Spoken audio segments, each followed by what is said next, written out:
If you have ever doubted that there could be an army of angry nerds out there, well, look no further than the Haredim in Israel. By far the most hated people in all of the Jewish world. I'm pretty certain that they are Israelis who would prefer to live amongst the Palestinians than the Haredim. That's how despised these people are. Now, why are these people who look like the fedora-wearing atheists from back in the early 2000s so despised?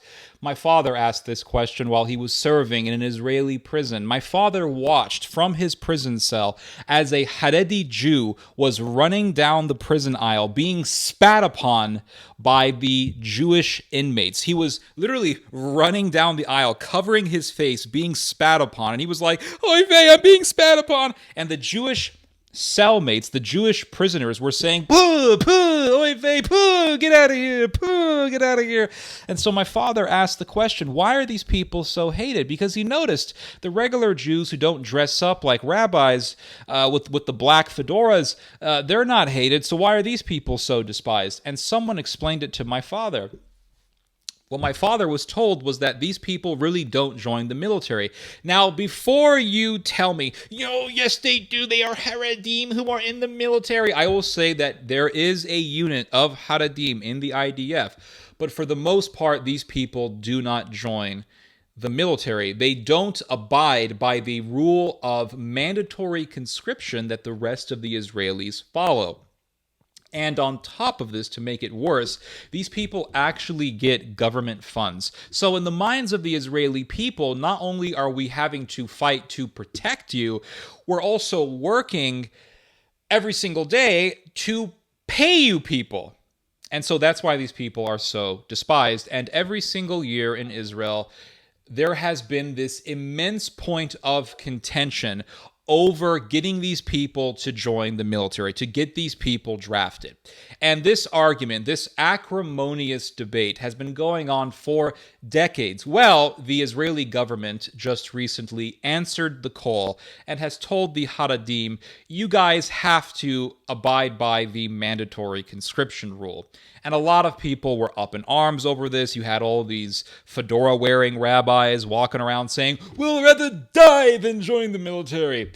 And the secular Jews absolutely despise these people because they see them as just a bunch of entitled lunatics. And that's my damn phone ringing. Must be those damn Indian scammers again. I swear, every time I do a video criticizing or saying anything about Israel, I get these calls. What gives, India? Leave me the hell alone. Goodness gracious, Pakistan, help me out here. Anyway, so the Israeli government just recently said, you gotta join the military, stop this bullshit. Now, one of the reasons why, or probably the biggest reason why they're pushing these people to join the military is because Israel is in a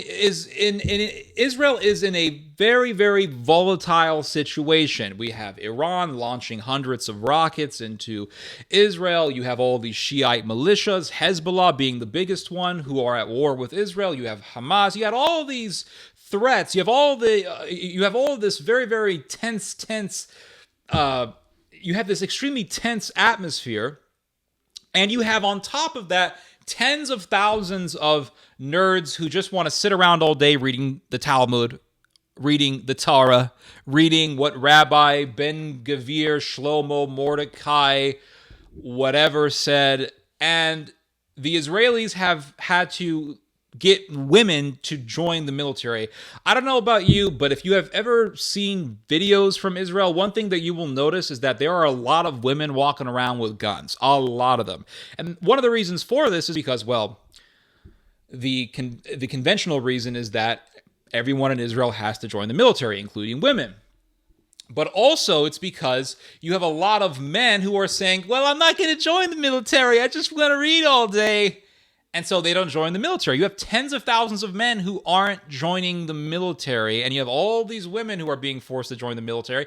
And all these secular Jews are saying, you need to join the army. You need to join the army, okay? We can't just have a whole army of women walking around with M16s there to defend you. You guys have to, get your asses off the chair and get out of the library.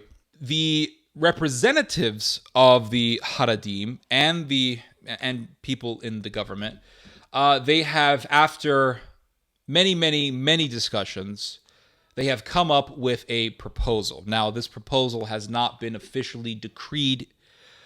The officiation of this proposal is pending upon the decision of Benny Gantz. But if this proposal is decreed and made official, what will happen is around 25% of the yeshiva students who come of age will be drafted each year. And then after a number of years of that, eventually the number of draftees will be increased by 50%. So if this proposal is followed through and executed, it'll come to the point where 50% of the yeshiva students will be drafted, and you will have a giant army of nerds with M16s who have elite training.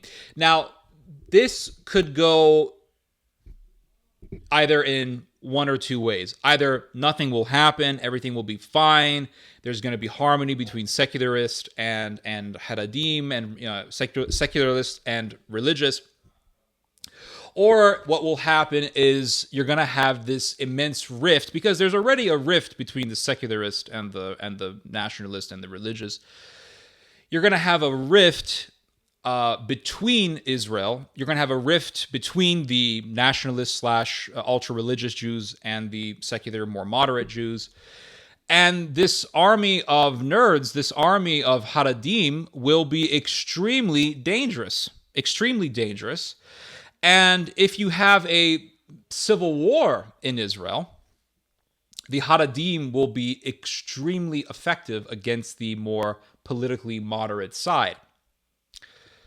And you will have a whole army of armed black hats who hate the secular Jews, who hate the liberal Jews, they hate the Arabs. And if you have this situation where Israel implodes on itself and Israelis are killing each other, well, the Haredim will prove to be very, very effective for the nationalist far-right side in Israel. Because remember, the Haredim are very friendly with the far-right political faction in Israel. They are a part of that circle. And Israel is an extremely divided country. You have the nationalist / religious people on one side, and then on the other side you have the more secular, more moderate side.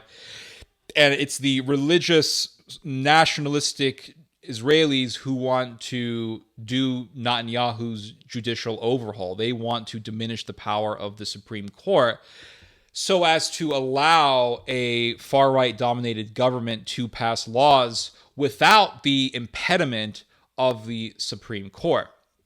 So if a far-right dominated Israeli government wants to establish halakhic law, if they want to establish some sort of kosharia law, pun intended, kosharia law, the Supreme Court would not be there to hinder their aspiration. And so this is one of the reasons as to why Israel is so divided. This is probably the biggest reason why Israel is so divided. It's that nationalist / religious versus secular / moderate divide. Having an army of ultra-religious Jews could prove to be extremely dangerous and could prove to be a very dangerous contribution into this volatile rift within Israeli society. Now, there is a unit of Haredim in the IDF. It's called Netzah Yehuda Battalion. And Netzah Yehuda Battalion, that literally translates as Judah's Eternity Battalion. This battalion has a reputation of being very brutal. And even within the IDF, this reputation still holds. And they have been mainly in charge of working within the West Bank. Now there was an event that happened recently in which this happened in January of last year, I believe. You had members of this ultra-religious unit arresting a elderly Palestinian American man by the name of Omar Assad. They handcuffed this man, they gagged him, and they forced him on the ground, and they left him there for over an hour. And this was in the middle of winter when you had near freezing temperatures. And this man died. They just left him there for over an hour, and they say that it's possible that he got hyperthermia in the midst of all that. And he died. And nothing happened to these soldiers. They got some discipline, but nothing happened to these soldiers. Now, the United States government, the Biden administration, recently stated that the Haredim unit within the IDF will be getting American sanctions. And what that basically means is that the Netzah Yehuda battalion will not be allowed to have any sort of American weapons. Well, that means absolutely nothing because Israel makes plenty of weapons on its own. So that's insignificant. And this is really just a way for the Biden administration to look good for pro-Palestine liberals, but those people those people are not going to be satisfied with that. But the fact is that the fact is that Israel already has a Haredim unit. And what type of a unit is it? It is a unit that has the reputation for being the most brutal out of all of the IDF units. So imagine if you have a giant army of these lunatics. I think it's going to be a serious problem for Israel because these people, they already have issues with the government. They hate the liberals. They hate the Supreme Court. They hate the moderates. They hate the Arabs. And now you're going to have thousands of them, possibly tens of thousands of them in the future, armed with weapons and very well trained. That's going to be, I think, a contribution into the volatile atmosphere that Israel is in right now. And I think that it's going to prove to be devastating, to say the least. Anyway, you guys just heard some theology. God bless.